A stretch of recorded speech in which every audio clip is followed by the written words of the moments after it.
लेकिन संत संत ही होते हैं। संतों की अगर क्षण मात्र की भी कृपा हमें प्राप्त हो जाए तो जीवन हमारा बन जाता है, बिगड़ी बन जाती है हमारी। संतों की कृपा जब मानव पर पड़ती है, मानव के जीवन में जितना भी अंधकार होता है अज्ञान रूपी, सब दूर हो जाता है। गुरु केवल अज्ञान रूपी जो अंधकार है उसी को दूर करता है। यह सूर्य नारायण भगवान केवल अंधेरे को दूर करता है, और जो गुरु मिल जाते हैं वह हमारे हृदय में जो अज्ञान रूपी अंधकार है उसे दूर करता है और भगवान से मिला देता है। एक गांव में एक बुढ़िया माता, भगवान में बड़ी आस्था थी, बड़ी सेवा किया करती थी भगवान। जहां भी मंदिर मठ होता वहां जाया करती थी। उनकी एक बहू, लेकिन भगवान की ऐसी कृपा थी कि कोई नाती पोता नहीं था। मंदिर में जहां भी जाती भगवान से केवल एक ही प्रार्थना करती, भगवान हमारी एक पोता हो जाए, कृपा कर दो भगवान। जो भी साधु संतों के यहाँ जाती केवल एक ही बात, एक ही प्रश्न करती थी। संयोग बस उनके गांव में एक महात्मा जी नित्य प्रति आते थे भिक्षाटन करने के लिए, मधुकरी लेने के लिए आया करते थे नित्य प्रति एक संत। उस बुढ़िया माता के द्वार पर भी जाते। संत थे माधवदास जी महाराज, बड़े संत, सरल हृदय के। जहां भी जाते जो भी मांगते सो मिल जाता, लेकिन जब बूढ़ी माता के द्वार पर जाते बोलते भिक्षाम देही। अब बुढ़िया माता का जो मन था भगवान से थोड़ा दूर हो गया था। भगवान से बहुत मांगा कि हमारे भी कोई पुत्र हो जाए, पोता हो जाए, ऐसी कृपा करो भगवान, लेकिन हुआ नहीं भगवान की कृपा से। तो भगवान से जो मन था वह दूर हो गया, साधु संतों से मन दूर हो गया। अब संत महाराज जब द्वार पर जाते तो उन्हें भला बुरा कहती, गालियां सुनाती थी, लेकिन संत का नियम था रोजाना उसके द्वार पर जाते। एक सज्जन रोजाना देखा करते थे, गुरुजी के जो शिष्य थे जो साथ जाते थे, बोलते गुरुजी आप इस बुढ़िया माता के घर क्यों जाते हो? ये आपको कुछ देती लेती तो है नहीं और भला बुरा कहती, गालियां सुनाती है महाराज आपको। आपके साथ साथ में हमारी भी बेइज्जती करवा देते हो गुरुजी। बोले भैया हम लेने के लिए जाते हैं उसके घर पर, अब जिसके पास में जो होगा वही तो हमें देगा। इस बुढ़िया माता के पास में भली बुरी बातें हैं सो हमें सुना देती, हम सुन करके लेकर के आ जाते। आपके पास में अच्छी बातें होंगी तो अच्छी बातें करेंगे, बुरी बातें होंगी तो बुरी बातें करेंगे। जैसा आपका स्वभाव है उसी के अनुसार आप बातें करेंगे। संत तो हमेशा एक जैसे रहते हैं, उदासीन प्रकृति के होते, ना सुख को सुख समझते और ना दुख को दुख समझते। संतों का सुख क्या है? दूसरों को देख करके प्रसन्न रहना, और दुख दूसरों को दुखी देख करके दुखी हो जाना। संत महाराज का नित्य का नियम था, उस बुढ़िया माता के घर जाते और भिक्षा मांगते थे। एक दिन संयोग बस संत महाराज जिस समय उस बुढ़िया माता के घर पर पहुंचे भिक्षा मांगने के लिए, उस समय वह बूढ़ी माता अपने चूल्हे पर पोता लगा रही थी। पोता तो जानते ही होंगे ना आप लोग। और पोता का जो कपड़ा था वह उसके हाथ में। संत द्वार पर पहुंचे, कहने लगे भिक्षाम देही।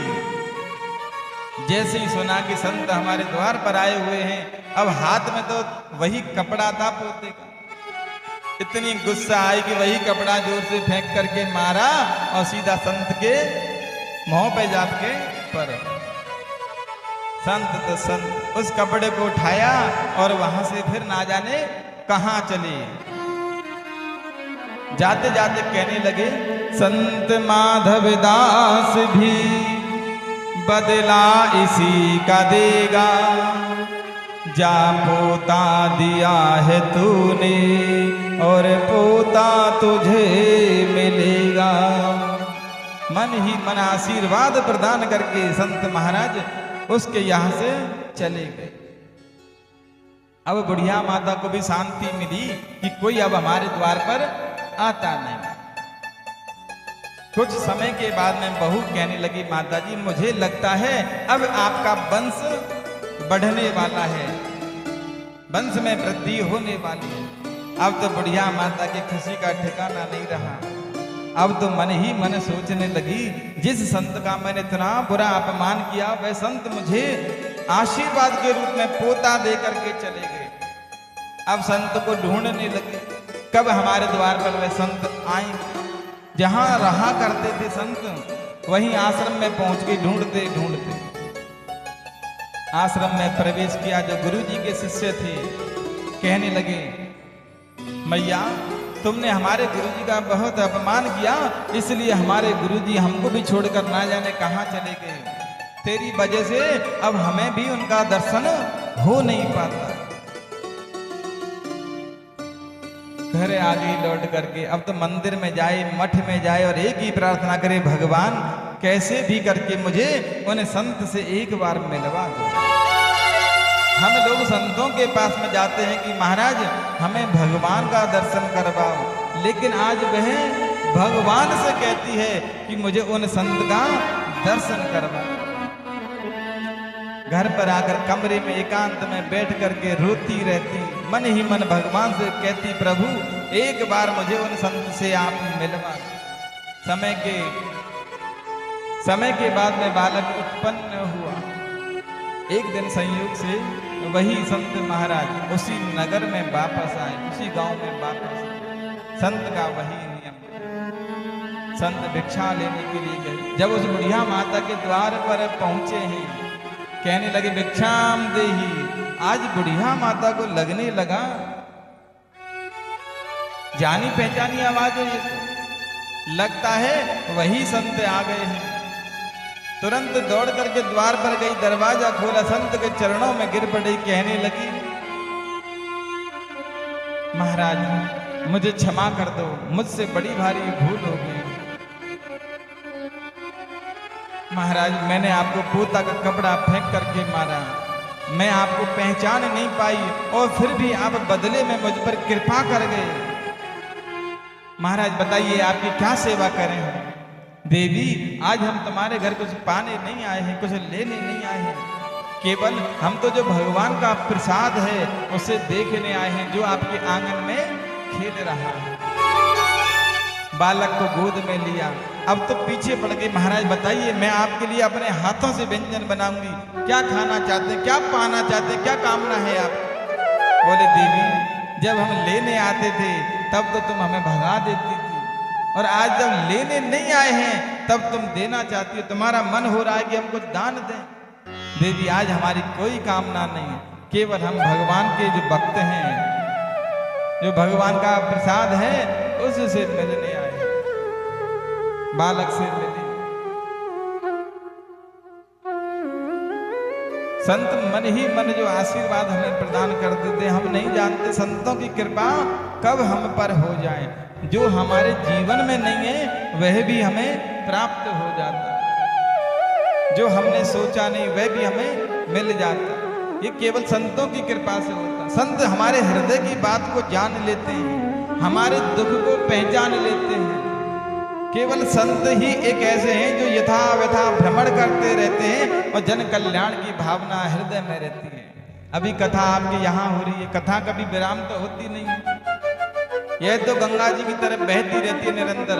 आपके यहाँ केवल विश्राम लेगी, कहीं और दूसरी जगह प्रारंभ हो जाएगी। ऐसे ही संत होते हैं, कुछ समय एक आश्रम पर, कुछ समय एक आश्रम पर चलते रहते हैं और जगत का कल्याण करते रहते। यही भावना उनके हृदय में रहती है। संतों के पास में कभी अगर आपको जाने का समय मिले, मिलने का अवसर मिले, तो केवल एक ही बात करें कि हमें भगवान के चरणों में मन कैसे लगेगा। केवल यही सबसे कठिन उपाय है। हम पूरे जीवन में ढूंढ नहीं पाते कि भगवान से मिलें कैसे। भगवान के भक्त होते हुए भी हम नहीं जान पाते हैं कि कौन सा मार्ग अपनाएं कि हमें भगवान से मिलना हो जाए। जो हमारे अपने हैं उनसे नहीं मिल पाते हैं, जो हमारे प्रभु हैं, सर्व समर्थ हैं, केवल उनसे मिलना बड़ा कठिन है। अब देखने में बड़ा सरल लगता है कि पंडितों का काम क्या है, माला झोली ली और भजन कर रहे हैं बैठे बैठे, काम धाम तो कुछ है नहीं, बैठे और माला झोली ली, माला जप रहे। कौन कौन जपता है या माला? मैया अगर माला जपते तो पता चलता होगा, जब माला जपते हैं पूरी दुनिया दिमाग में घूम जाती और भजन में मन नहीं लगता। मन में विचार करके बैठेंगे पहले ही, आज 5 माला करनी है, बस 5 हुई नहीं तुरंत माला रख देंगे, ध्यान तो लगता ही नहीं भगवान में।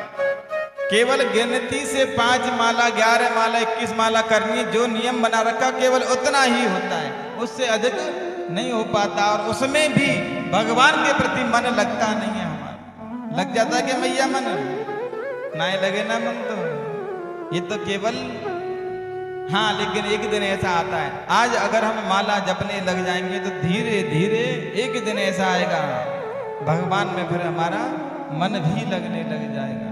मन बड़ा चंचल बनाया है भगवान ने, और ये संतों की जब कृपा होती है, सहजता में ही हमें अपने भगवान का दर्शन प्राप्त हो जाता है। तभी तो कहते हैं संतन के संग में लाग रे, तेरी अच्छी बनेगी